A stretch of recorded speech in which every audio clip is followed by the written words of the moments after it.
Hi, I'm Daz and she's B. We've had our motorhome since June last year and have already had many adventures and made plenty of maverick mistakes on our travels. Our dreams of owning a home in France were shattered after Brexit. Then we failed to move somewhere more rural after our house sale fell through in the UK. We bought Stampy, our 10-year-old motorhome, in the hope that we can live a life less ordinary and explore the UK and Europe with our kids and our greyhound Sammy whenever we can. Please join us as we try new things, make memories as we escape in the motorhome. Hello. It's a Friday afternoon and I'm stupidly heading into town. Why, you ask? Well, Stampy's MOT is up in about a week's time, so I want to book somewhere in soon. Not everywhere's going to have the facilities around here for taking in a van that's 3 metres high and 7 metres long. So I've rung Halford's Auto Centre in the local town and they've asked me to pop by to size up Stampy, see if it will go on their ramp. They said it's not just an issue of length, they said it's also an issue of width. The other reason I'm heading out is because we ran out of gas on our last trip, and I've looked up on the Cala site some places nearby that are supposedly resellers of the Cala gas. One's an industrial thermal insulation company. I don't believe they have a trade counter, so I'm going to head to either the garden centre or the petrol station and we'll see how that goes. I have to say I'm a little bit anxious about Stampy's MOT. Following Christmas and the current cost of living crisis, the last thing we need is a massive MOT bill. Fingers crossed. Something's going on in the background there. Oh, it's my table leg falling around. Okay, every time I go around the corner it's going to make a lot of noise. Whee! Braking. Oh, thanks for indicating. Cut that bit out. Okay, I might have to stop and just get that table leg. It's starting to annoy me. Might also do some damage. But we'll head to Halford's first and see if this fits on the ramp, and if so, get Stampy booked in, and then we'll go and buy some gas. God, it's been recording. I could have done anything. I could have been picking my nose. But we're just coming out to Halford's, and I was thinking I would do the water and oil before we got here, just in case they offered me a slot on the spot, because it is something I need to get done in the next couple of days really. So even if they approve it now, I'll probably try and book tomorrow. What a cold and miserable day it is. I was hoping for a sunny weekend so I could glue the solar panels on and get on with that project, because it's dragging out, and I've just driven right past the centre. Yeah, I wonder if I can turn around here. No, now I've just turned into industrial. Dang it. Too busy talking, not enough looking. Right, as I was saying, I was going to do some maintenance, oil and water, usual, before taking here, just in case they offered me a space on the spot. But I think even if they do, I'll refuse it and come back another day. My only issue now is actually parking outside their unit, because they've got 1 or 2 slots that I can extend out of, and then the rest of the slots are all normal car parking spaces, and I've got someone staring at me and I don't know why. Right, there was a gap, here's a gap. It's about to get closed down though. It's just over there. It's my slot. Are you going to let me out? This. No, people aren't very giving at the moment. Oh, pulling away in a second. There goes the metal pole again. Right, here we are. Let's see if we can get space in here. Okay, all the spaces on the edge are taken up.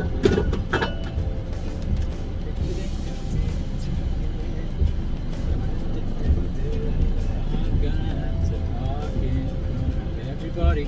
I just saw everyone in the Halford's office staring at me like a loony. So I'm going to try and park somewhere that's not in anybody's way, which is possibly impossible. So I'm just going to park and block everybody in and run into the office and see what they say. And the first thing they might say is move your van lane. Let's see. So the guys told me to drive in. I'm just going to size it up.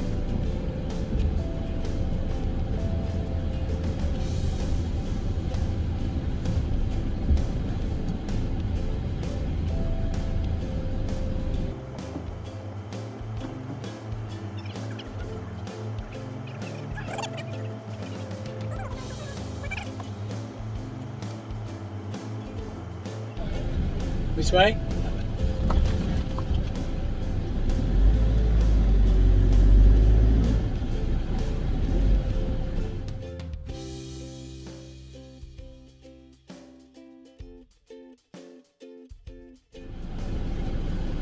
That's interesting, I'm on the ramps.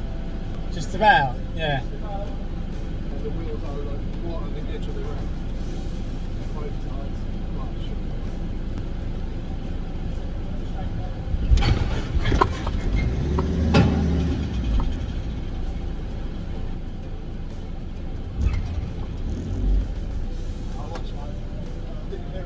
Yeah. I'm blind otherwise, yeah. Keep going. Keep going. There. That's it. Well, that was interesting.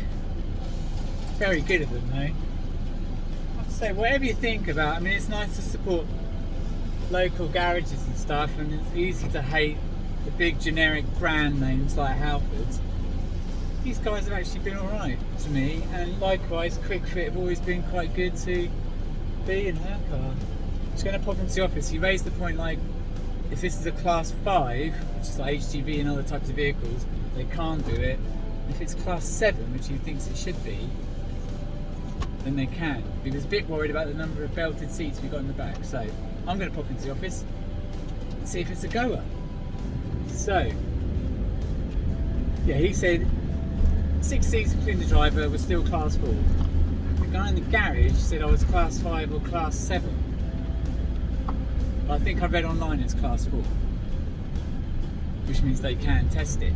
And I fitted on the ramps just fine. I'm sorry I didn't have my dash cam memory card in, so there won't be any dash cam footage of that. You just have to trust me. So now we're off to get the gas.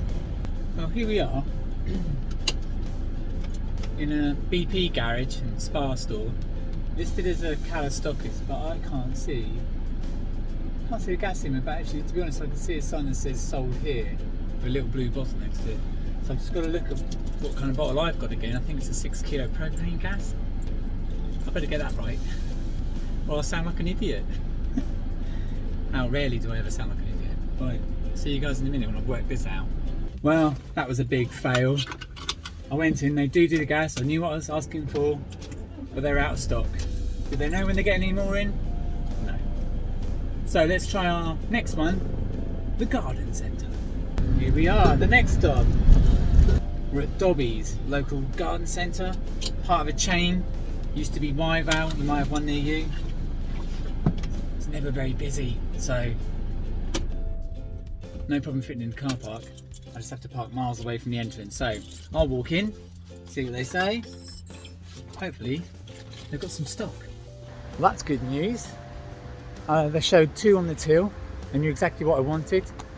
And the guy went out to check and there was 1 left. And they've asked me to drive round to a gate and do the swap. It all sounds a bit underworld, doesn't it? Meet you at the gate to do the swap, pay for it now. But I've seen people selling these bottles on eBay for £75 each. This just cost me £28. And they also confirmed that at the moment they're not allowed to sell any new bottles to anybody, so it's swaps or nothing. So the black market for these bottles, I'm sure, has gone through the roof. Right, let's go and get this gas. Great news, we've got gas. We are literally cooking on gas. 2 things occurred to me. As I was talking to the cashier about the price of gas on eBay, I suddenly realised this black market for bottles, if you can't buy the new, means your bottle is quite vulnerable if it's not properly locked away on your van. You know, let alone take away your whole van, there's actually going to be a market for people checking if your lock is on, and if not, they'll be swiping your canister. So that's a small worry. It also does mean that I'm going to become part of the black market for second-hand gas canisters. Drive that demand up. The other thing though that I never knew was, as I struggled to get the bottle out of the van then, part of the reason I was struggling is because the thread is reversed. So to remove it from the gas pipe for the main van, it's not right to tighten, left to loosen, it's the opposite way around. Never knew that. And if you've never changed it, now you know. But now that's one thing off my mind. We've still got a broken mirror and I've got an MOT to book, so there's stuff still to sort out this week. The reason I'm going to have to join this second-hand market for gas bottles is because if we're going to do 3 months in the summer in France, then I want the times that we're going to refill to be as few and as far apart as possible, so we can relax and enjoy everything. Hopefully though, with warmer weather, we're not going to need gas heating, it's just going to be for cooking, and who knows, we might be barbecuing a lot, so the gas might go even further. With any luck, I can get Stampy onto an MOT test tomorrow, so I'll do all the water and oil in the morning. Fingers crossed it's not too expensive. It's not like we've been mistreating Stampy at all, has it? I'll also get a chance to give you a mileage update, because the mileage we got when we bought it was only about 10 miles over its MOTs. So the guy hadn't taken it anywhere in about 6 months. So I roughly know what the mileage was when we bought it, and we'll get a mileage check tomorrow, of course, on the MOT. And as it's 6 months through the year, we'll get a good idea if we're anywhere near our target of 8,000 miles in a year. The target was 8,000, by the way, because the insurance company reckoned we probably wouldn't do anywhere near 5, and I took that as a challenge, so I decided to make it 8, and I thought we're going to do that. I didn't realise that 8,000 miles would actually be quite so expensive with the way fuel prices went. However, we have plenty more trips to do. By the time we've driven around France, I'm sure we'll hit that target. Well, I've just come back to do something with this. I thought I'll just see if there's any damage. Sure enough, I've put little dinks into the wall, going side to side. I should have tied it up while I was down here. No, look at this. I've screwed in from the other side. All this should be 18mm wood, and I'm sure I put the right size screws. Oh no, look, I've even done it there. Right, maybe I picked up the wrong pack. See me, they're quite sharp too, and that's not the kind of finish I was going for. The complete amateur finish. I'll need to check that out. Hello everyone, Bee's finally in the video, and I'm filming this on a really miserable, rainy, blustery Saturday in January. I can't believe how bad the weather is. And yes, we're not in the motorhome, we're in our actual home. And that's what I'm talking about this afternoon. So this is exciting, but it is a little bit scary as well. We have put our house up for rent for those 3 months that we are planning to be in France. I thought if I don't do it, we just will think of all the excuses under the sun not to do it. So a little bit of midnight discussion with Daz. Try and catch him when he's just falling asleep, then he tends to say yes to a few more things. And I put it on and decided that 2 bedrooms upstairs could be available, and then downstairs. Putting the photographs up, it was that dawning realisation that people are going to be sleeping in those 2 bedrooms, and people are going to be using our bathrooms, our toilets, our showers. And they're not in the best state. We definitely need to work on them. I think we've owned this house for about 10 years now, and the bathrooms definitely haven't really been touched in that time. So I've started to make a big list on my Google Notes about each bedroom, each bathroom, the kitchen space, the living space, the social spaces, and what will be good to have for any guests that come along. Daz's immediate reaction was, oh, we probably should try and go for longer lets, longer rents, but people don't really want to stay in B&Bs for that length of time. I guess they probably use our house if they were passing through to go to a ferry port or something.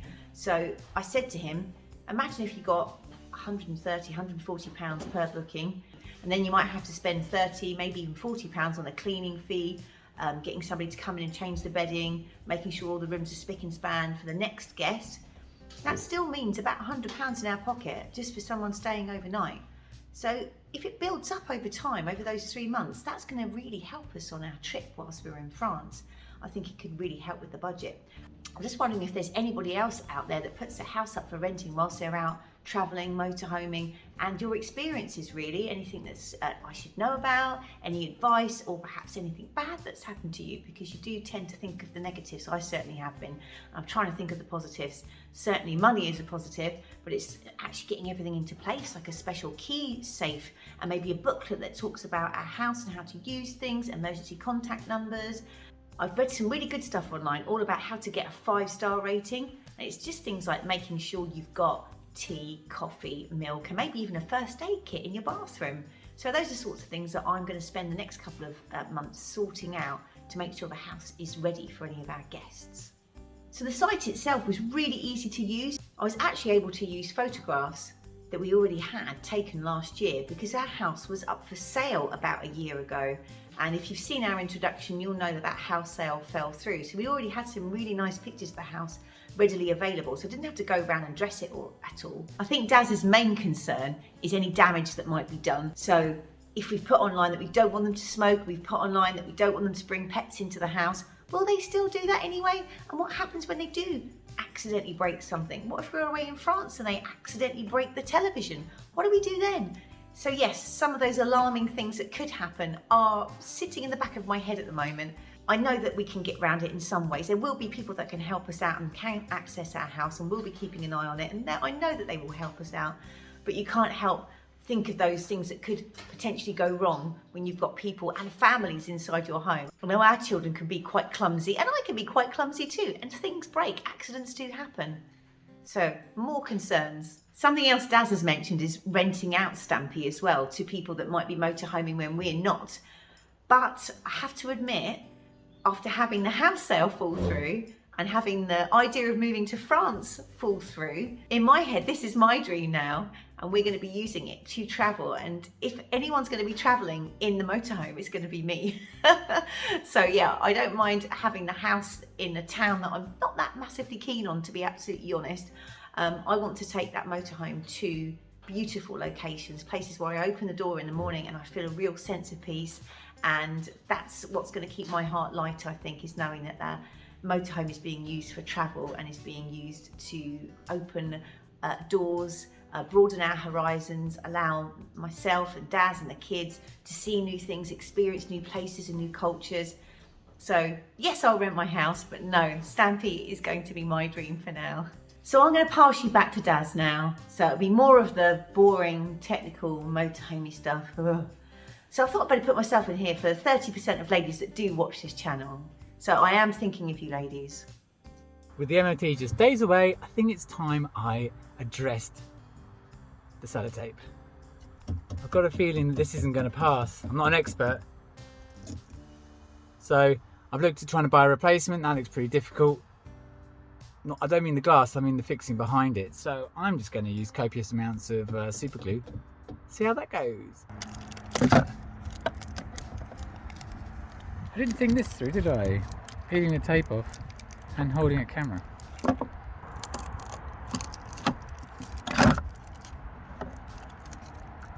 That's the bit I haven't been able to find a replacement for. The bit that goes in there. And there's that broken bit there. Is part of this moulding, which is part of this moulding. I think essentially we're talking a whole mirror. Maybe not just for the MOT, maybe I can wing it for the MOT though. We'll see.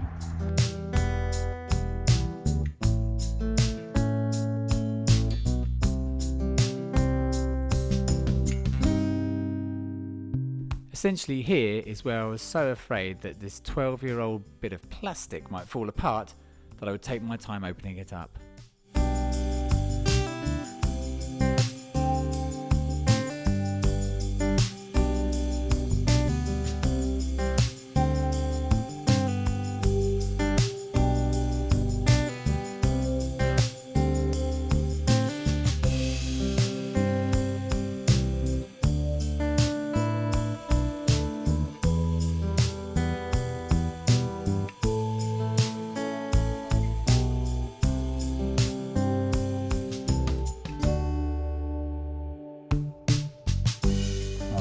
Feel that is getting stiffer and less flexible.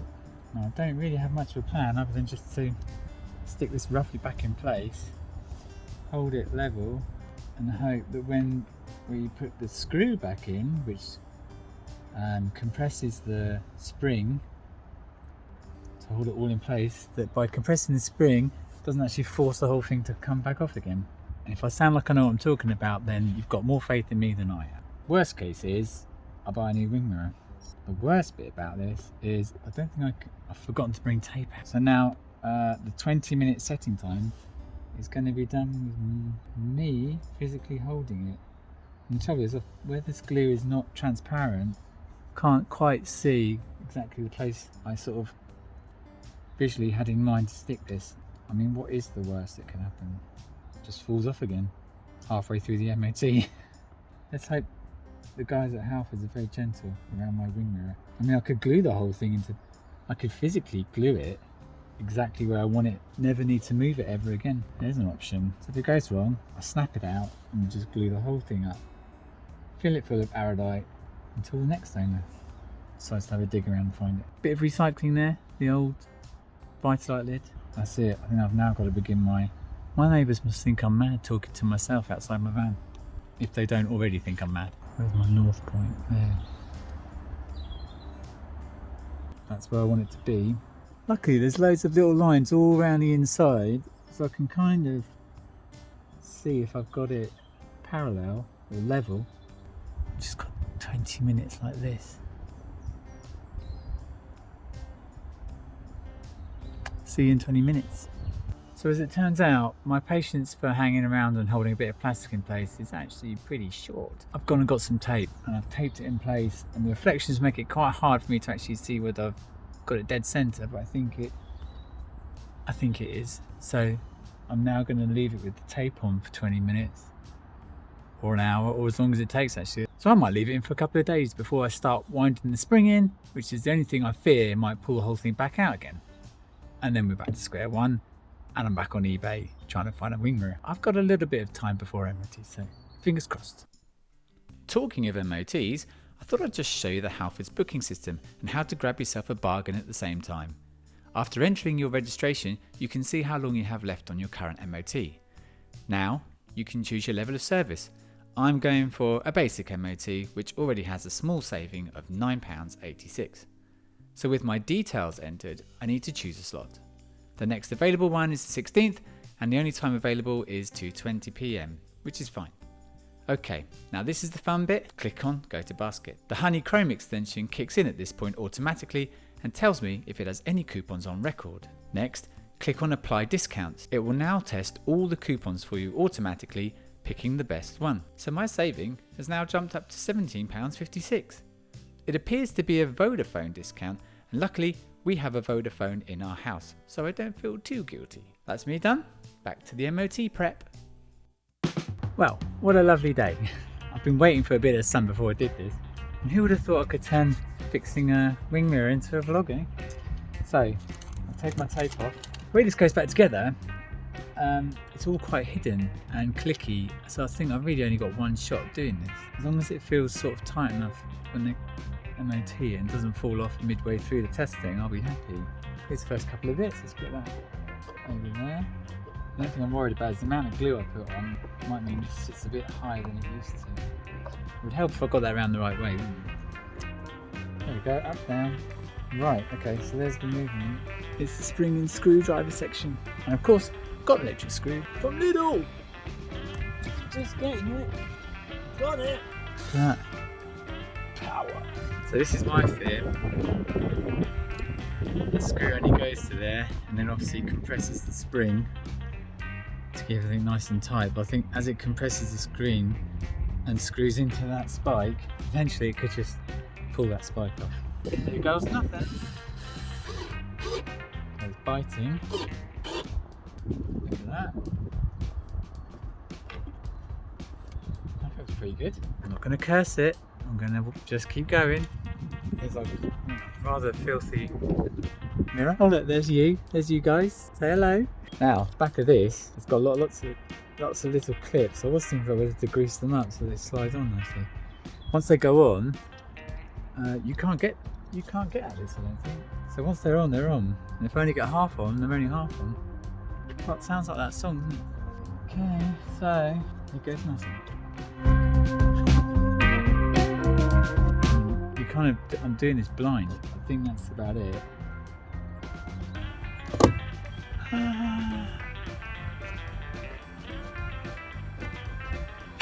I did it! I mean, so that's how you do that, of course. There we go, no need to get too excited. Fairly simple. I'll stop fiddling with it now, because it's in. But good old Aradite, eh? Fantastic. So, next up, I've just got to check water, oil, maybe the lights, and then in a couple of days' time, MOT time. We'll see. It could be expensive, or I might get lucky. Join us next time to find out what happens, and until our next escape, thanks for watching.